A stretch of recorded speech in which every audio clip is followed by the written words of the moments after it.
योगी cabinet की बैठक हुई है और 11 अहम प्रस्तावों पर मोहर लगी है। योगी कैबिनेट की बैठक में 11 अहम प्रस्तावों पर मोहर लग गई है। नई आबकारी नीति को मंजूरी दे दी गई है। वित्त मंत्री ने प्रेस वार्ता की और बैठक में लिए गए निर्णयों के बारे में जानकारी दी।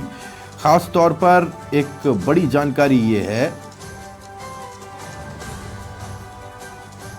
नई आबकारी नीति से संबंधित कि अब कंपोजिट शॉप्स होंगी, जो शराब की दुकानें होंगी वो कंपोजिट शॉप्स होंगी। पहले बियर और अंग्रेजी शराब अलग अलग दुकानों पर बिका करती थी, अब ये एक ही दुकान पर उपलब्ध हो पाएंगी। और नई आबकारी नीति से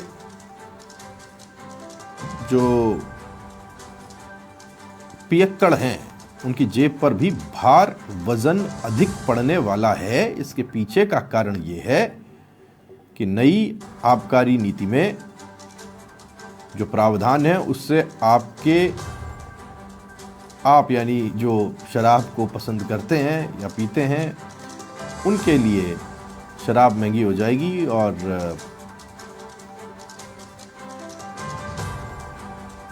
योगी कैबिनेट की बैठक में इसके अलावा भी 10 और प्रस्ताव थे जिन्हें मंजूरी दी गई है। आबकारी को लेकर के सबसे ज्यादा चर्चा रही।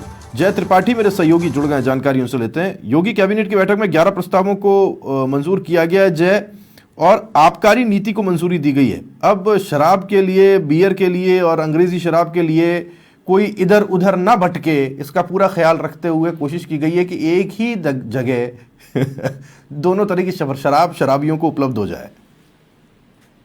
बिल्कुल, आपको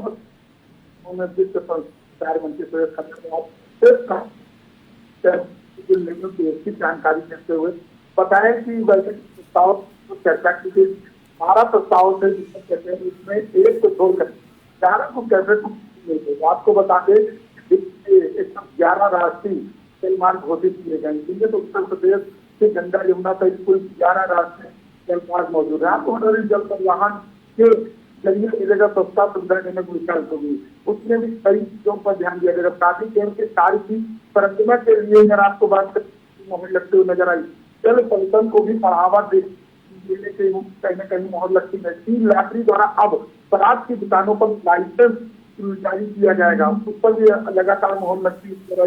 यूपी में 112 मिलेंगे 469 नए वाहन, यानी उसको भी मंजूरी मिली। हाई स्टेशन वाले टैबलेट जो होंगे उनको शिक्षकों के द्वारा कहीं पढ़ाई के लिए किया जाएगा। उसके लिए 700 बेड का ट्रामा सेंटर का एक विस्तार किया जाएगा।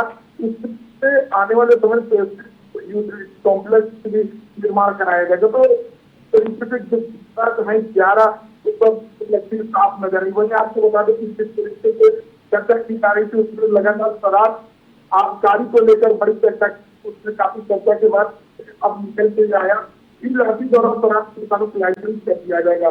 उसमें अब दुकानों का लाइसेंस होने के बाद तो पुराने लाइसेंस उनको केवल किया जाए नहीं किया जाएगा। हालांकि आपको बताएं 2026-27 लाइसेंस का विकल्प दिया जाएगा। इसके अलावा उनको बता दें सरकार 55,000 का राजस्व जुटाने का लक्ष्य तय किया है, क्योंकि पिछले वित्तीय वर्ष से अगर हम बात करें 4 करोड़ रुपए से अधिक यह भी प्रावधान किया गया कोई भी हर कंपनी के 2 से अधिक लाइसेंस नहीं मिलेगी।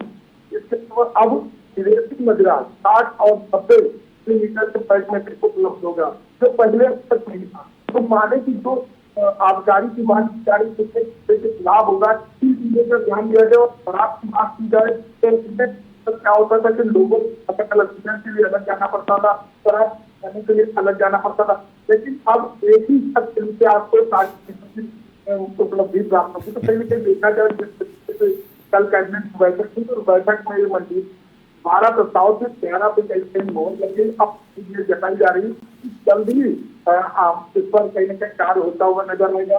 लगातार अगर हम बात करें तो जो नए वाहनों की बात की पर भी आपको बता दें कैबिनेट ने 469 पुराने वाहनों की जगह अब नए वाहनों का अनुमोदन का प्रस्ताव पास कर दिया है। वहीं आपको बता दें डिजिटल लर्निंग बढ़ावा देने के लिए विद्यालयों में शिक्षकों को हाई सशक्त वाले टैबलेट उपलब्ध के लिए 500 बेड के ट्रामा सेंटर का विस्तार कर दिया गया है।